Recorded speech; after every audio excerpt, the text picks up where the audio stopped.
men actually said that they were attracted to the girls. And they also assumed that the women are also attracted to the men. But when they asked the women weren't attracted to the men, and they also assumed that the men weren't attracted to the women. To Jannah. Assalamu alaikum guys, and welcome to another episode of Smile to Jannah. Today we got a video by KSI, Britain's biggest YouTuber. He's expressed his interest in Islam, as well as certain aspects of Islam. I am interested in like certain parts of Islam. So like the whole no alcohol thing, I think that's very like sick. And last time we covered a video about him playing devil's advocate with defending the institution of marriage. This time, however, he went one step forward and he goes, men and women cannot be friends. For me, I just feel like girls and guys cannot be friends. Now, for him, with the reach that he has, it was a big thing for him to say, and I thought it was quite honest, because we've seen little clips go around of Steve Harvey saying the same thing. All of my friends are men. I don't have female. I don't. I'm incapable of that. You're an attractive woman. There's some guy somewhere saying, yeah, we're friends. No, that's not true. He's your friend only because you have made it absolutely clear that nothing else is happening except this friendship we have. And we know in our current society, the cult classic, when Harry met Sally. You realize, of course, that we could never be friends. Why not? What I'm saying is, and this is not a come on in any way, shape, or form, is that men and women can't be friends because the sex part always gets in the way. The Friends sitcom.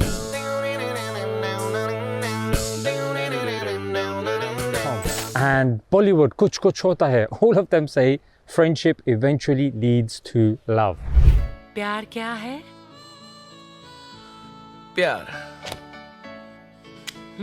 प्यार दोस्ती है. So after he received a big backlash for this, he went on Twitter and he retracted it. Well, he did say that he's looked at both sides and he's now going to retract it. But I want to say, and I want to give some more credence to this point of view, that men and women indeed cannot be friends, obviously, as a Muslim. Yeah? So let's deal with a 2012 study of the University of Wisconsin. They released this study. It's also quoted by the Scientific American and also newspapers like the Daily Mail. Yeah? So it's definitely wide-reaching. Now, what does this study say? This study says men and women came who were friends, and then they asked both of them about their friendship. Men actually said that they were attracted to the girls, and they also assumed that the women are also attracted to the men. But when they asked the women weren't attracted to the men, and they also assumed that the men weren't attracted to the women. And then when the men were asked about the romantic feelings, because they revisited those guys and, you know, when they did get together, and they said it was a positive thing. When the women were asked, they said it was a negative thing. And this goes in life with the society that we know. Men say to each other, look, you know, get in the friend zone, and eventually when she's vulnerable, then you can go in there, mate. Yeah? However, women, they're like, nah, he's my friend. We're best friends. So from this study, we could see that the women had more of a naive view and the men had, you know, another agenda view. And this is what we say. But this study, I'm glad, is there that proved this point. So what does Islam say? Islam says if two people, a strange man and an estranged woman, are alone, then the third is shaitan, the devil, which means that he will whisper and he will inspire and, you know, he will create a spark. Now, some people are deluded. They're deluded and think he's got a beard, mate. He's got a hat, mate. He's done Hajj. He's done Hajj 3 times, mate. Doing Hajj 3 times. Having a beard doesn't mean that your innate disposition, something that's innate within you, can be quashed. You're a man. If there's a niqabi sitting next to you, you're still going to be thinking, let me take a peek. Yeah? This is what one of the muftis said, that it doesn't matter. Some people say, he's like my brother, but he doesn't see you as a brother. If he's given the opportunity to get with you, he will get with you. That's the point. And I'm glad the study's out there as well. So Islam also says that men and women, because look, Islam's main objective is to preserve the family unit and to preserve the community.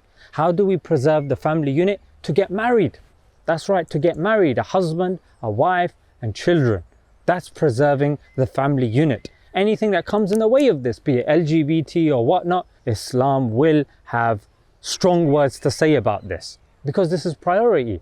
Now, how does Islam preserve the society? If people don't get married, yeah, or if they get married and divorce takes place, those kids are likely to become a bane for society. They're likely to become obese. They're likely to be involved in drugs. Yeah, they're likely to cause issues, get arrested. And even the people that are not together, they're more likely to commit crimes. So when you're in a relationship, you are disciplined.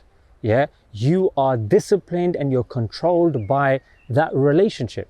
Yeah, when I say controlled, you're encouraged to be stable. Yeah, marriage increases stability and it gives you a reason to be stable. Otherwise, it causes problems in society, adultery and people fornicating with each other, causing heartbreak, which then leads to suicide, which then leads to depression and trauma. Then you're going to your therapist, then they're telling you to pop pills, and the cycle repeats.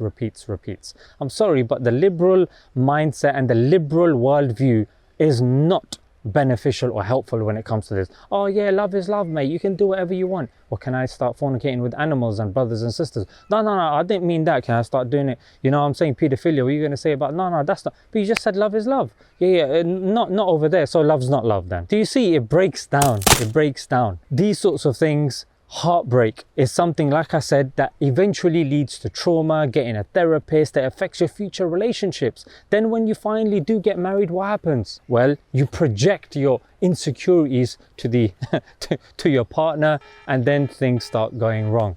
It then affects your relationship with your kids, etc., and subhanallah, it's a big problem. So Islam cuts things off from the root. Islam deals with the roots of the problem. Yeah, men and women should not have unnecessary interaction with each other. Don't be shaking hands.